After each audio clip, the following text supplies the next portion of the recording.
Where else would you rather be?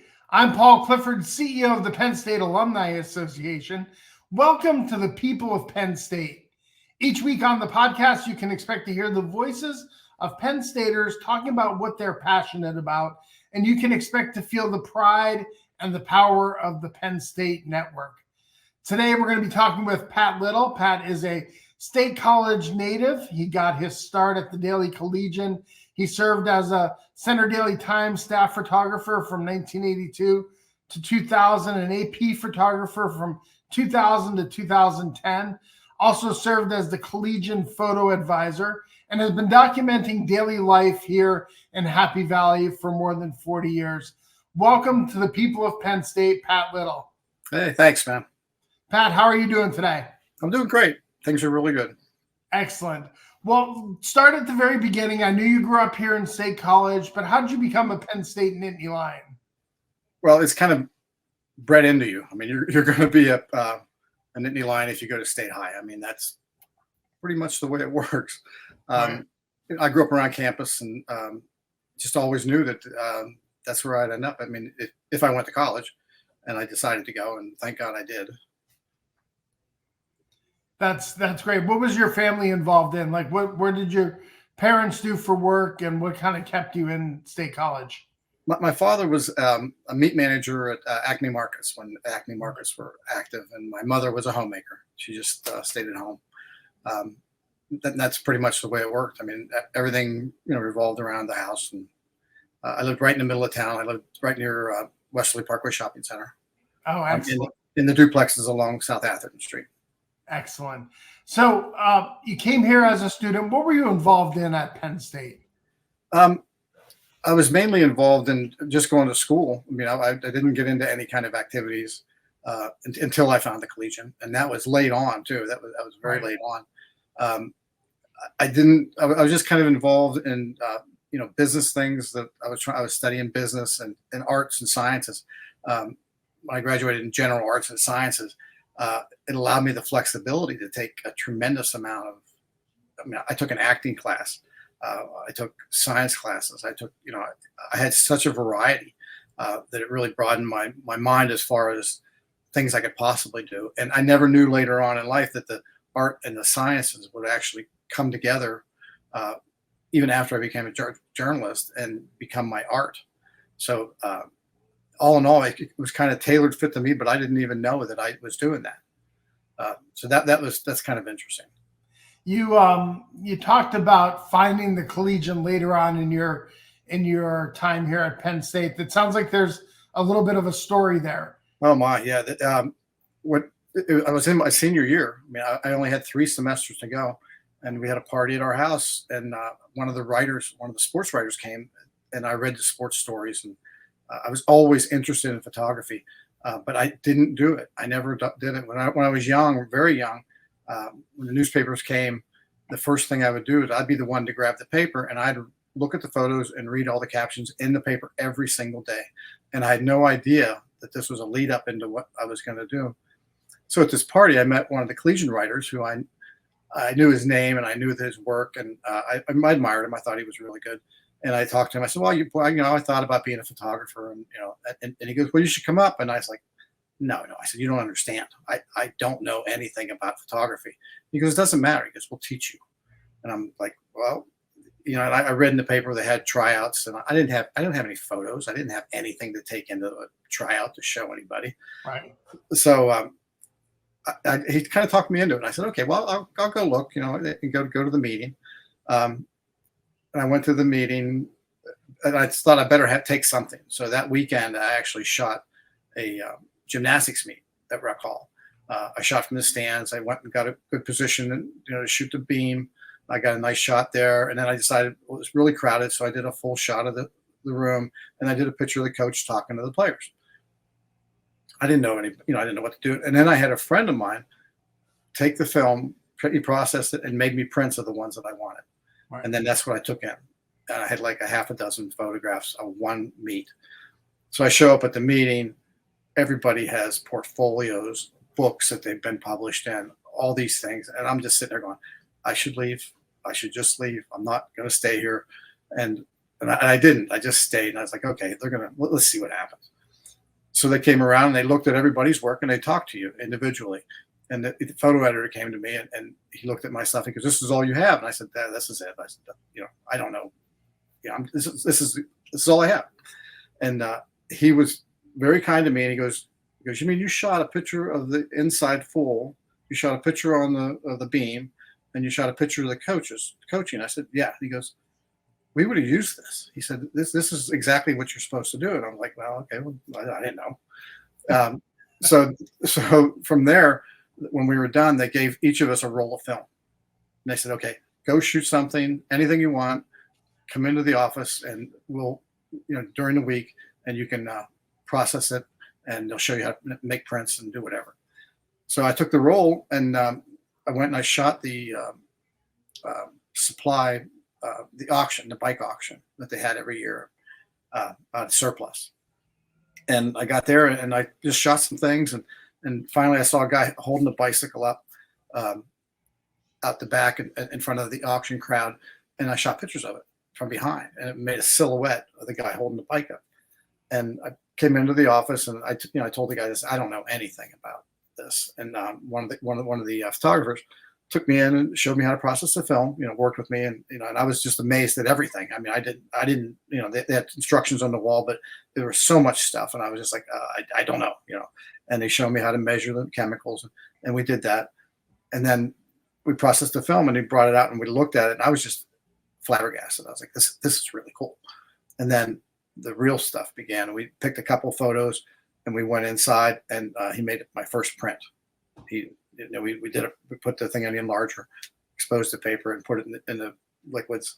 And as soon as it came up, I was hooked. That was it. It was all over. I was like, okay, this is it. This is really, really good, really interesting, a lot of fun. I can manipulate things. I can crop things and make them the way I see them and the way I feel about them. And we handed it in, and the next morning, that photo appeared in the paper with my name on it underneath it. And then I was hook, line, and sinker. I was gone. I was like, okay, here we go. And from then on, they continued to teach me. They continued to work with me, and I read every book I could get my hands on. It was like a sponge. I was just working really hard at it to learn it, and it took off. It just took off, and it was just get out of my way. I'm going, and it was on fire. I was on fire, and they knew it, and I just kept working hard, and literally within, I wasn't even there a year, and it just exploded. And the other thing that really spurred me on, I wasn't sure I was going to be a photographer because of the amount of time that I had done it, but literally within months. Within 4 months, I was working in the summer, and there was nobody there in the summer. Might be one photographer, and that was me. Literally, the Johnstown flood happened, and I happened to be in the office, and I heard it on the news, and it was late. It was a late night. Flood had just happened, and I was like, "This is a big story." And I said, "I'm close enough. I haven't seen any big stories. Why don't I'll just go?" Right. So I left that night. And I drove to Johnstown. I slept in my car, a Volkswagen. And when I woke up with the sun, I went in and I walked all over Johnstown, all over the place. And I shot photos. I had gone through water up to my chest, holding my bag above my head, just walking around and shooting. And literally, I only shot like 4 rolls of film because every single frame was a shot. I mean, not like today, like they shoot a bunch. I would find something, I'd look at it and I'd figure out how I want to shoot it, and I'd shoot it. And then I'd move on and shoot something else. Well, that ended up being a tremendous news story, a huge news story. Sure. And that went into other things that actually pushed me to go further. And what happened was soon after that, within a couple of weeks, we all went to a big convention, National Press Photographers Convention in Washington, D.C., just to learn some stuff, to see what the other photographers. I mean, these were the national photographers.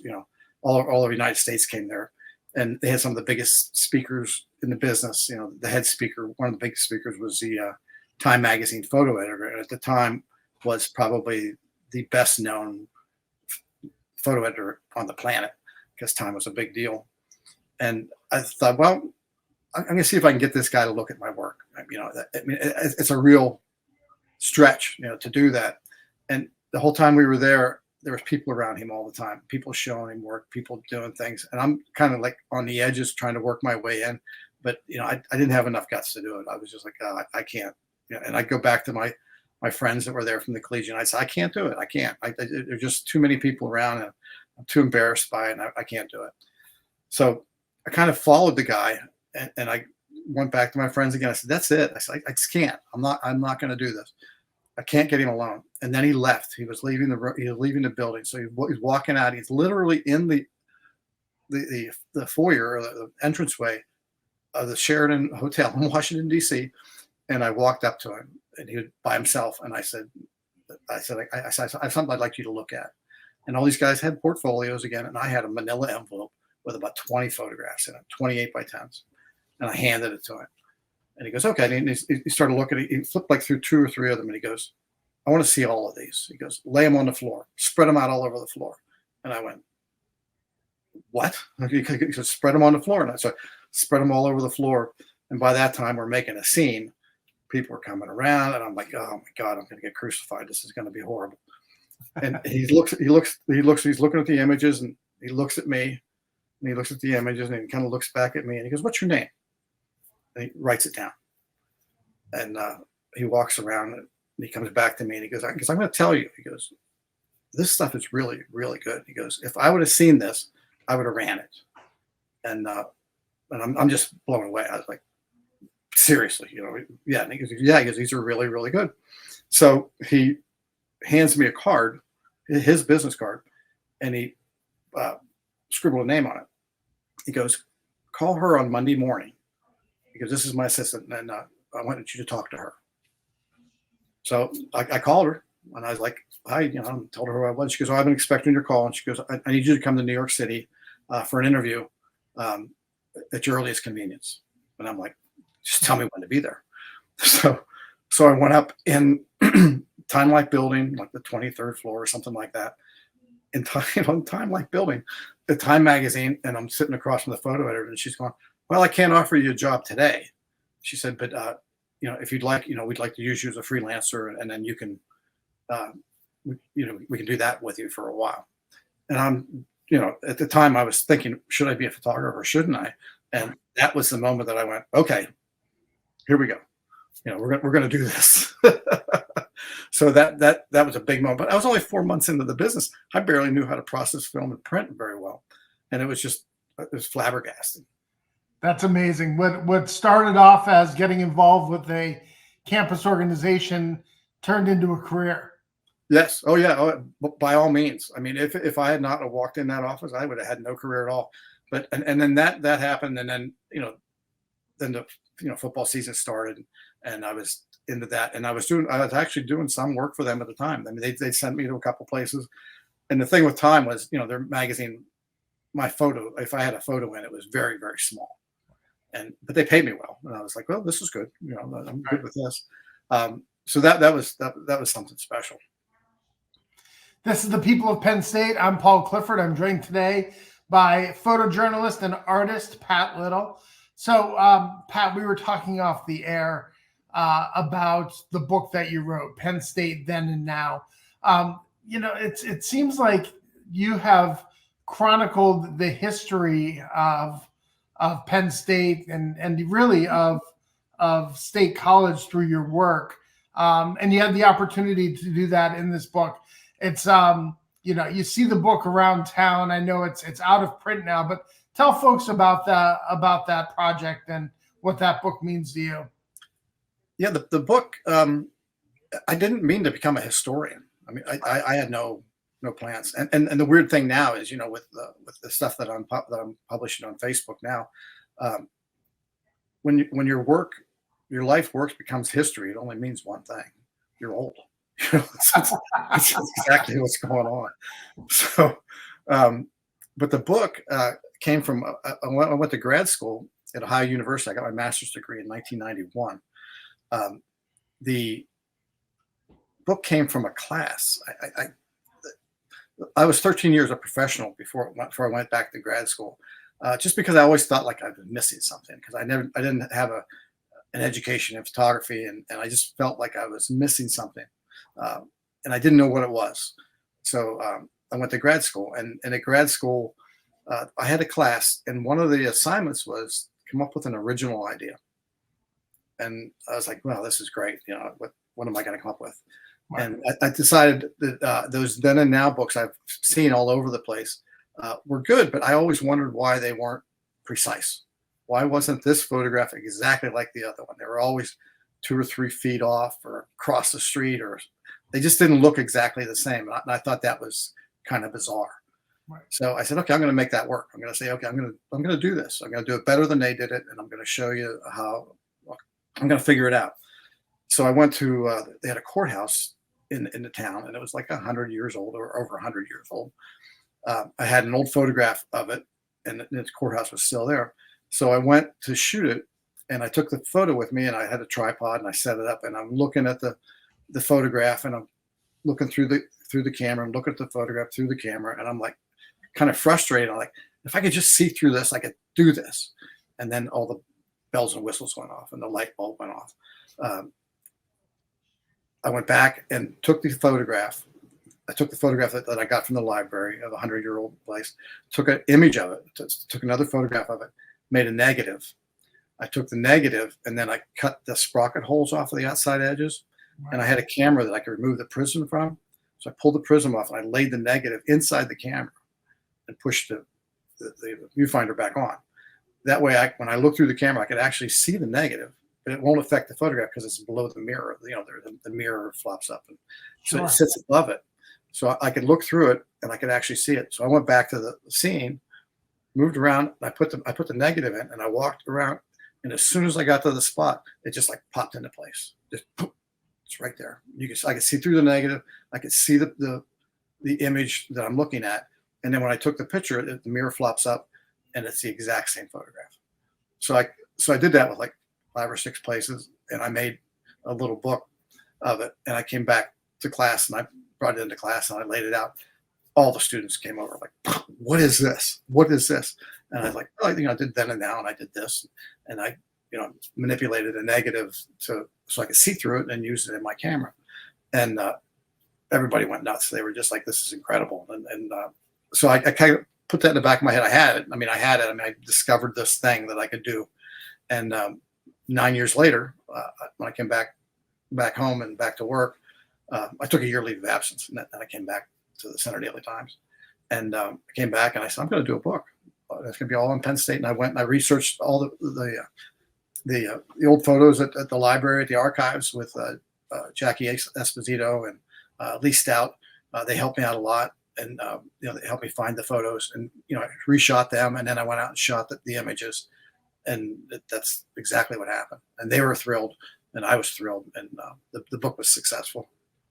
That's amazing. Are you? Did you create that technique? Are you kind of the first person to ever do something like that? Yes. That's amazing. Yes. Is that something I'm trying to think in today's day and age? How you would duplicate something like that with the digital camera? I'm sure you could. I don't know. I don't know exactly. I mean, I haven't thought about that part of it. But you probably could.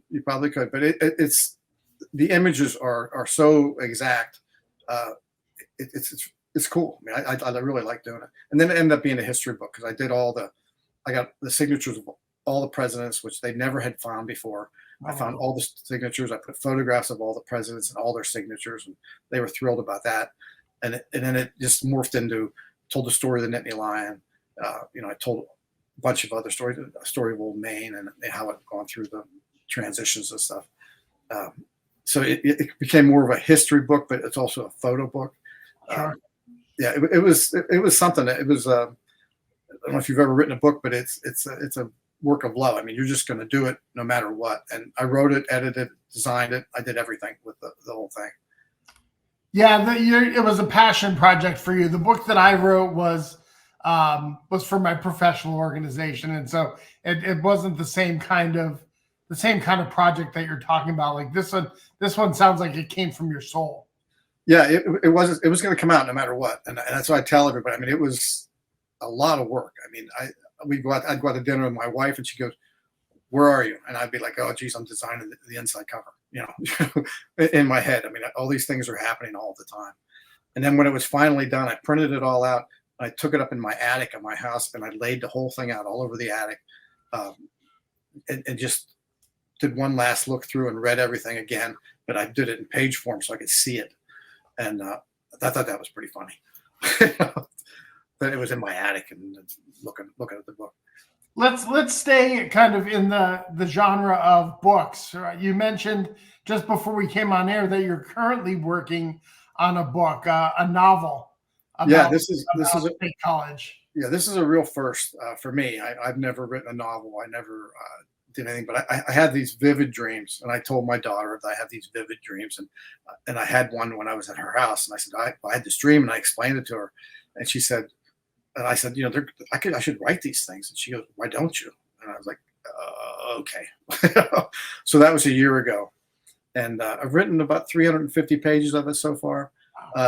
I probably have 200 to go, and then the second end, it'll probably end up being 300, 350 pages at the end. But it takes place in State College and on campus. So it roughly follows me, but it's not me. It follows my experiences with living in town and being on campus. And they pretty much combine, because I basically grew up around campus. Most of my life went through campus. When you grow up in State College, campus is a part of your life. I mean, it was my playground for a lot of things. And the things we did as kids, we'd run around, and we ran around town on our bikes all the time. And that was nothing. I mean, the stadium was a playground for us during the games. I mean, we'd go there and do all kinds of things. Football Saturday was the day for us to go to the stadium, but we didn't necessarily go to the games. I mean, to watch the games. We went there to make money, to have fun, to do whatever we wanted. I'm absolutely positive I was there when Joe probably coached his first game, but I don't remember seeing it. I don't remember it being any big deal, because we were playing football behind the scoreboard.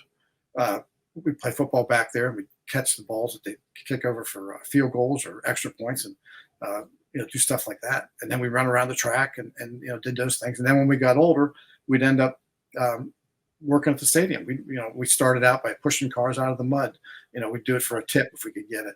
And then as we grew older, we're selling programs. We were selling hot dogs and Cokes and everything else in the stadium. We do everything to do that. And when we were young, really, really young, we had somebody's father work the gate so that they let all of us in. We'd run in through the gate, and we'd go and just terrorize the stadium. I mean, we ran around, and it was a playground.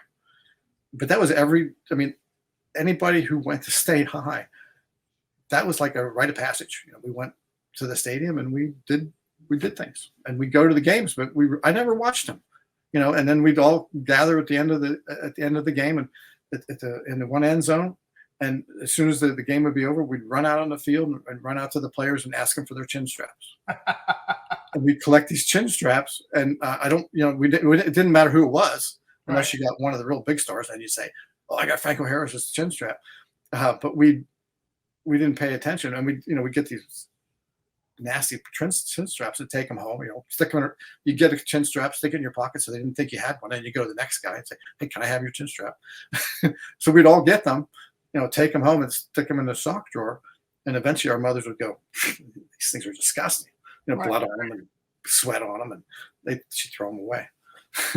So the state, it's State College and Penn State were very much combined for any townie. I mean, we are very, very involved. Absolutely. I want to ask you about a couple of specific shots. If people are watching this on YouTube, they could see just over your right shoulder a picture of a lion on the lion. So tell us about one. Where did the lion come from, and how did this photo come about? Yeah, this was right at the beginning. I mean, this was 1977, right after I started at the Collegian. I mean, very, very soon after. And I was on campus. I mean, I was always from the time that I started, I always carried a camera everywhere. And I was walking on campus, and I think it was up near the Lion when I was doing, And I saw a guy. He had a baby African lion on a chain walking around with him. And I stopped him. I was like, hey, I said, you want to do something really cool? I said, let's do this. I said, I'll get you some prints. I said, I'll give you a bunch of prints if you come up and do this. I said, let's sit the lion on top of the lion. And he goes, okay, yeah, let's go. He was a truck driver. And he would just happen to stop. He stopped. He just wanted to see the lion and had the other lion with him. So he took him and sat him on top. And I literally got one frame, this frame that you see, snapped a picture, and the lion cub heard the shutter, and then he was done. That was it. He wouldn't sit still. He just took off, and he started walking down. He started being a lion again. Turned around, walked up and down the line, and I couldn't get him to stop again. So that's the only shot I got of it. That's amazing. It's not every day that you see a live lion on campus. No, absolutely not. I've never saw one since. I mean, it's very rare. I mean, that's happened to me a couple times. I mean, that was one time, and then the other one you're probably going to ask about is the skunk. Exact same thing. I've never seen another one since. These things happen, and luckily I had a camera, and it worked out. I mean, so many variables that could have happened. And I later found out, the lion got up to be about 400 pounds, and still traveled with him. And then it was all over. Well, speaking of only happening once or on campus, you also got a famous photo of Bill Clinton eating ice cream. And when I say only happened once, right? Bill Clinton's the only guy ever to mix flavors from the creamery. So tell us about that shot and how that came about. Yeah, that was very unusual. I had photographed presidents before, and I was the head of our staff. And I decided, well, I'm going to let the other photographers get into the pool, get into the photo pool, and go with the photographers and do all the things that he was supposed to do. And I was just going to roam. I was like, I'm going to see what I can do. I'm just going to, because it's a big deal on campus, and all kinds of things are happening. I was like, I'm just going to roam. So I went to parking lot 80. I took my bicycle in my car because I knew I wouldn't be able to drive around anywhere. So I rode my bike, and I thought, well, I think he's going to go for ice cream. He might come for ice cream. Nobody said anything, and we had no indication that he was going there, nothing at all. And I just went on a hunch. I said, I'm just going to go. So I think he's going to go there. So I went to the creamery. I decided to go in the creamery. I sat in there and I just ate ice cream.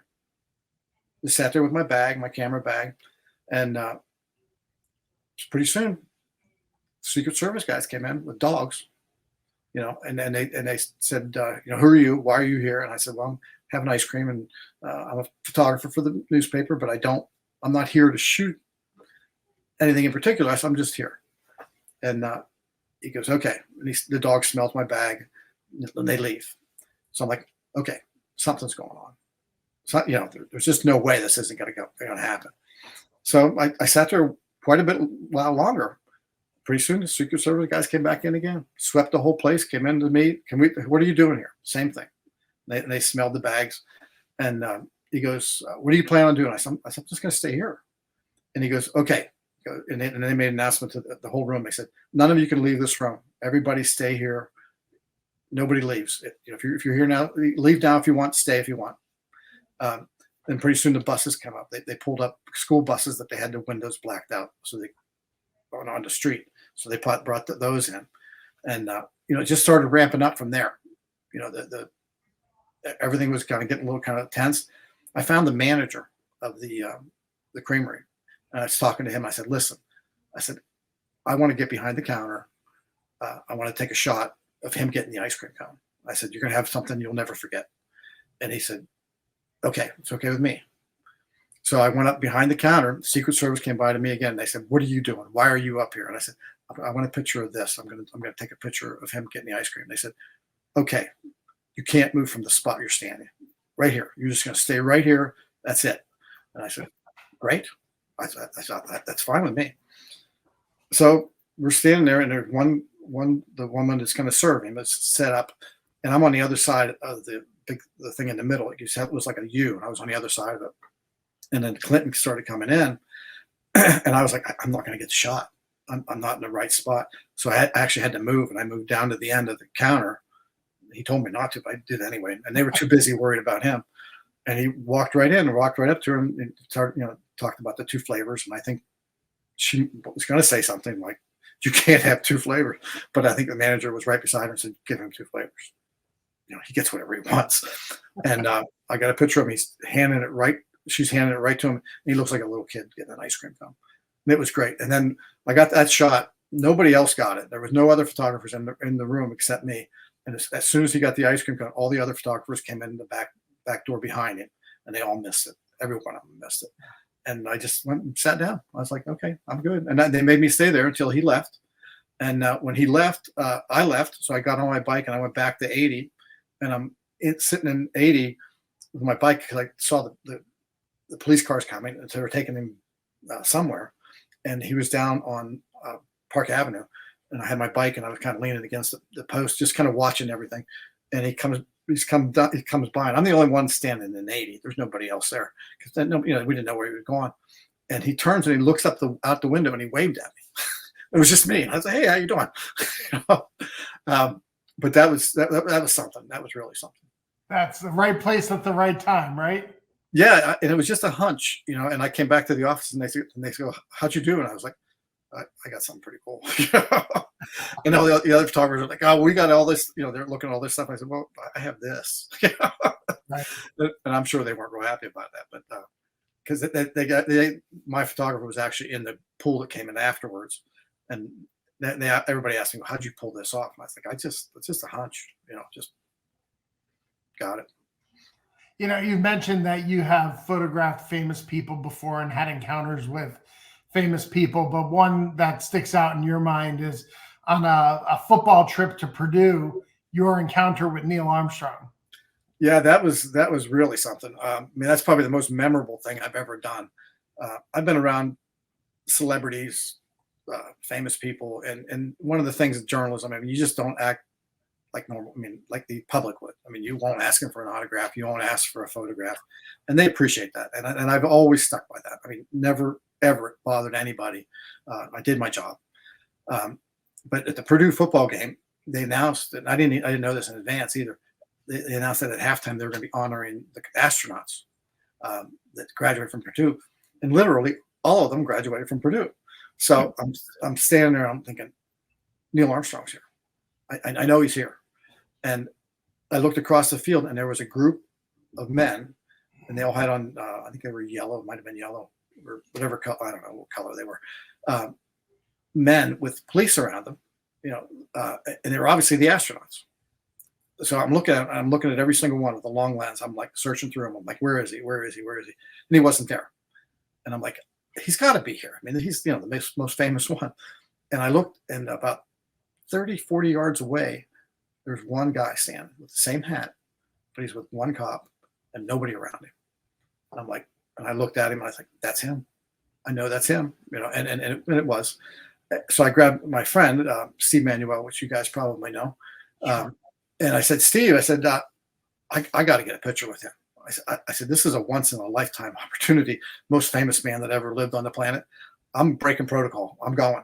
And I said, what I'm going to do is, I want you to get ready. I said, I'm going to move up beside him and look like I'm with him. Take a picture of me beside him. That's all I want. And he was like, okay, he goes, we'll work it out. And we kept, so I walked over to where he was. I got right behind him. And the cop wasn't paying attention. Nobody was paying attention. So I got about a foot behind him, and I was waiting, and I was looking at Steve, and he kind of gave me the thumbs up to go. So I was getting ready to go up beside Neil. Neil turns around, walks right straight into me, almost knocks me off my feet. And I fall backwards, and he goes, oh my gosh, because I'm so sorry. And he stuck his hand out, and I shook his hand because he didn't like to shake hands or do anything. And I shook his hand. I said, it's a pleasure to meet you, sir. And he turned back around. And when he turned back around, I walked up beside him, and Steve got the shot. And I was smiling like a Cheshire cat because I was so damn nervous. It's just, this was an amazing experience. So I have a picture of that. So that was fun. That's great. And if anyone knows Steve Manuel, you know that he's always down for some shenanigans like that. So you have a partner in crime. Well, Steve credits me too with I got him started. He got on the field somehow, and then I was the one that introduced him to John Black, and Right. told him that you should get together with him. So Steve and I have been friends a long time. Well, shout out to Steve Manuel, the legendary photographer for the Penn State football letter. Yeah. You've shot hundreds of Penn State football games. And I see, and I believe, is that a picture of Coach Paterno behind you there? Yeah. I'm sure that you have some fun Joe Paterno stories. Well, Joe is complicated. I mean, you know that. I mean, he was a normal guy. I mean, people have. I mean, he had good days, he had bad days, and I saw them all. You know, and I'd probably have as many photographs as him or more than anybody else. I saw it all. But the interesting thing about Joe and I and the relationship I had with him, he didn't know who I was for 15 years, probably 10, 15 years. And I've shot over 200 games, probably 250 games, I would imagine, 10 bowl games or whatever. I shot a lot. And after about 15 years, he finally figured out who I was, and he knew my name. So he would, so we'd go to practices. There would be a practice, media practice or something that we were allowed to go shoot. We were only to be there for a certain amount of time. So we would go and we'd shoot. And at the end of it, he would turn around in the middle of the field and he'd yell, "Little, get out of here." And he didn't see me. I was the only name that he knew of the photographers was there. So I'm like, I didn't do anything. I'm like, and then all the photographers looking at me like, what are you doing? I said, I don't know why he yells at me. So he finally got to know me. And we had a couple other incidents when he hung the referee in effigy on his door knocker at his house. I got a heads up from somebody that had to happen. Right. And I went and photographed it. And it ended up going, it was on ESPN, it was on the wire services. It was all over the place. And a few months later, I think the Wheaties box came out, and I was hired by Wheaties to take a picture of him unveiling the Wheaties box. And when I went, they said, Joe's going to be here. And I said, I know Joe. I know Joe. And Joe walks in, and it's just him and I and the representative from Wheaties. And he goes, "Yeah." He goes, "I know Pat." He goes, "Yeah, he's the one that got me in trouble with my wife." He goes, "I still hear about it. He took the picture of the ref on my door." Yeah. And I'm like, "Joe, I said, I just took the picture." I said, "That's all I did." And then for about 10 years, when I was with the AP, I was a freelancer for them, by the way. When I was with AP, I had to go to the weekly press conferences every Tuesday, and I had to shoot him at the press conference and then send the photos out to all the newspapers in the country. So when he would leave, I would leave because I was done with the press conference, and they would bring in other players and everybody to stay. So Joe and I would leave. He would leave in front of me, and I'd come out behind him. And I usually we always usually walked out together. So we walked out of the stadium together, right down the tunnel. And he parked his car right outside the tunnel. So I'd walk out with him, and we'd talk, and we just shoot the breeze, when he hurt his hip, and we'd talk about, he'd ask me about the family, and, we just had conversations, and they were good and bad. I mean, he would be in a bad mood and wouldn't say anything, and then he'd be in a good mood and want to chit chat all the way down. And so I'd walk out with him to his car, and at the end of the tunnel there, his car parked right there on the left, outside the stadium, and he would get in his car, but the other cars were all parked up on the road, and there was only one place where he could drive out, and he couldn't see the road. He couldn't see up and down the road either way. So for 10 years, I would walk down to the road, and I would be his signal guy, tell him when he could leave. And he rolled his window down one time. He goes, "I think I'm going to put you on the payroll for being my traffic guard." And I was like, "Yeah." I just didn't want him to get in an accident. So I'd direct him out of the stadium every Tuesday. So, Pat, I want to kind of dive into your journey as an artist, right? I mean, you've always been an artist, from the time you first picked up that camera. But your work has changed, right? You've gone and kind of had an evolution from photojournalist, and then somewhere along the way, you added artist to kind of the repertoire. Talk about the art that you're now producing, and the work that you're doing now. Yeah, the art came after I left the Center Daily Times. it came when I was on a vacation with my daughter. We were in the beach somewhere, and I picked up a shell, and it had a really cool design, but it was really, really small. And you could barely see it. So I said, well, and I took some photographs of it. And I came back and I blew it up, and I just blew up that one small section, and it was really cool. And I said, look at, I showed her. I said, look at this. This is what I'm looking at, and it's just a little bigger than smaller than a dime. And she said, yeah. And so I bought a close-up lens and some extension tubes and things that I could get really close and really sharp images. And I started to explore nature. Everywhere in nature I could find something. I took small photos of intricate parts that were very interesting, color, design, things like that. And that was where my first collection of artwork came from. I'd shoot fruits and vegetables and flowers and rocks and anything that I could possibly find that had some kind of interesting design.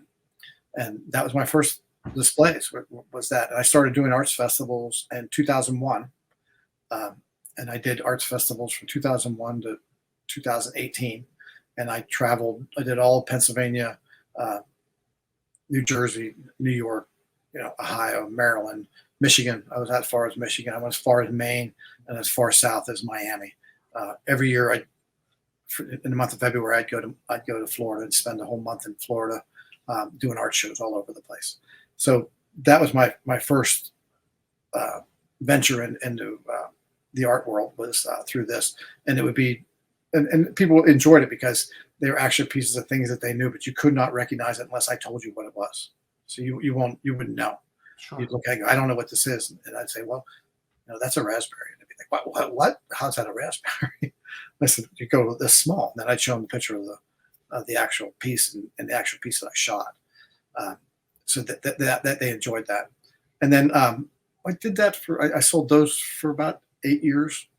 And then I discovered another thing that I did, another unusual way to look at items. I photographed things in 3 dimensions, and this was back in probably 2008. I started photographing things in 3 dimensions and then making one photograph out of it.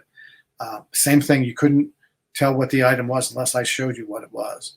And it was all graphic colors and spirals and things. But once you knew what it was, you could kind of see how it worked. It was like looking through a slit and it's spinning something very fast. And it's a little complicated. Well, you have become a staple at Arts Fest. What is the artist experience like at Arts Fest, and what does it mean to you to be able to display your art as a State College native? Yeah, I used to, in the early days, probably in the early 80s, I worked for the Arts Festival for many years as a photographer, and I shot the Arts Fest for them exclusively. So I shot them. Yeah, I shot that. I retired actually in 2018. I haven't done any art shows since then. I sold everything, and but doing when I was younger, I mean, I loved the Arts Festival. The very first one I ever did was in 1981, and I did that with a friend of mine, just to see how it was going to go. And I just had pretty pictures of campus and some other scenic kind of things, and the line, of course. So I was selling there, and I did it with Steve Williams, and he was a longtime photographer for Penn State, also in agriculture. Great photographer. So I got a taste of it there, and then that was pretty good. But I didn't really jump into it till 2001.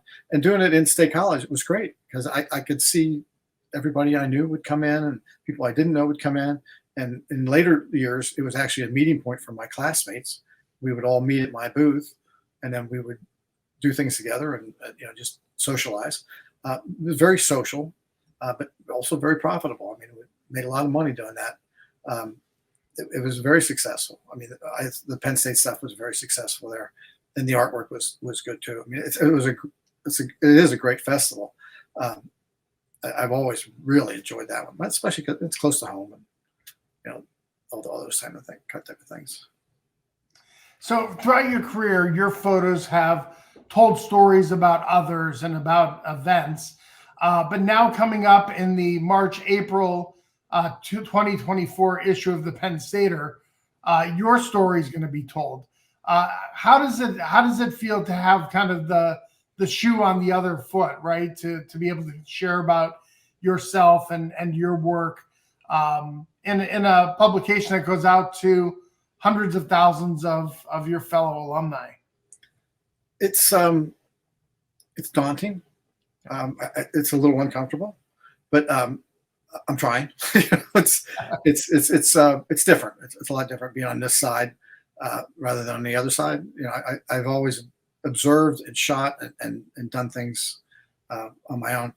But the thing that's interesting about this and the reason they're doing it is because all of my photographs that I've been posting on Facebook and a couple of different websites there are relatable. I mean, everyone who went to school here in the 70s, 80s, 90s love it because it's their time.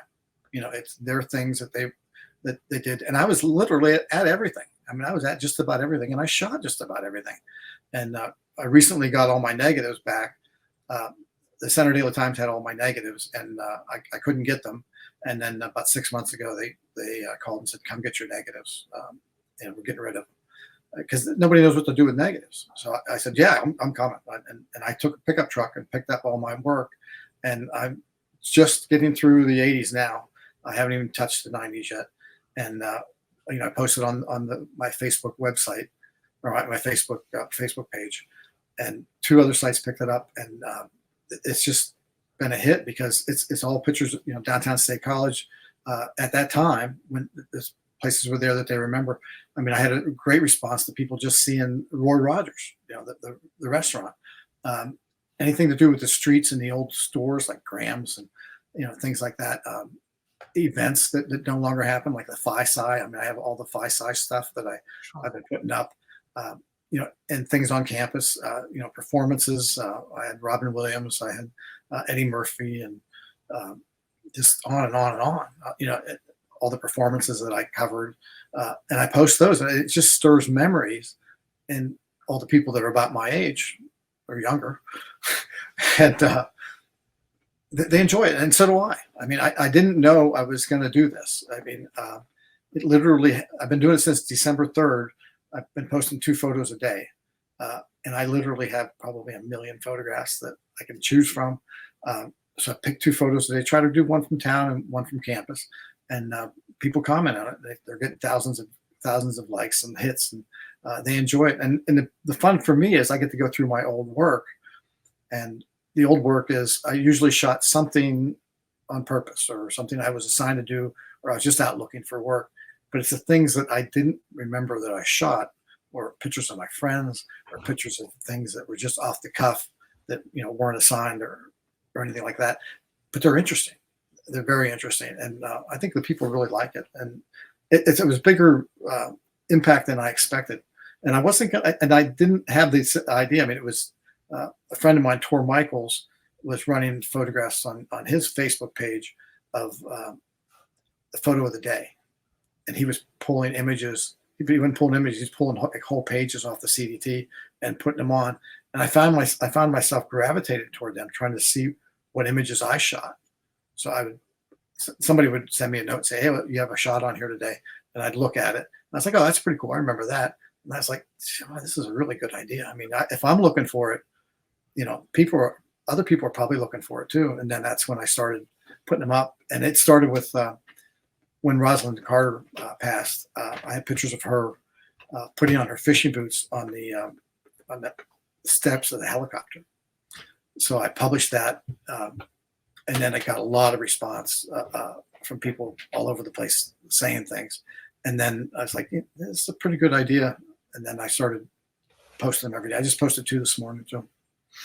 It's amazing. I know that they spark memories and kind of wake up echoes from years past for alumni. And I know they've been so well received.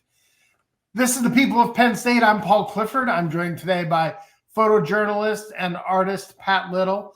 Pat, at the end of each podcast, we like to have a little bit of fun with some quick hitter questions. So Okay. I'm going to throw a bunch of things at you and see what your first reaction is. First, your favorite class at Penn State? Pennsylvania history. I became a history nut after that. I mean, I loved history, and I had a really good professor, Franz. I think it was John Franz. Just taught it in a very interesting way, and I loved that class. How about your favorite shot? If there was one picture that you would say defines your career, what photo would that be? Well, there's a couple. Probably Clinton. Probably Clinton. I'd have to settle on that just because of the unusual circumstance of President of the United States.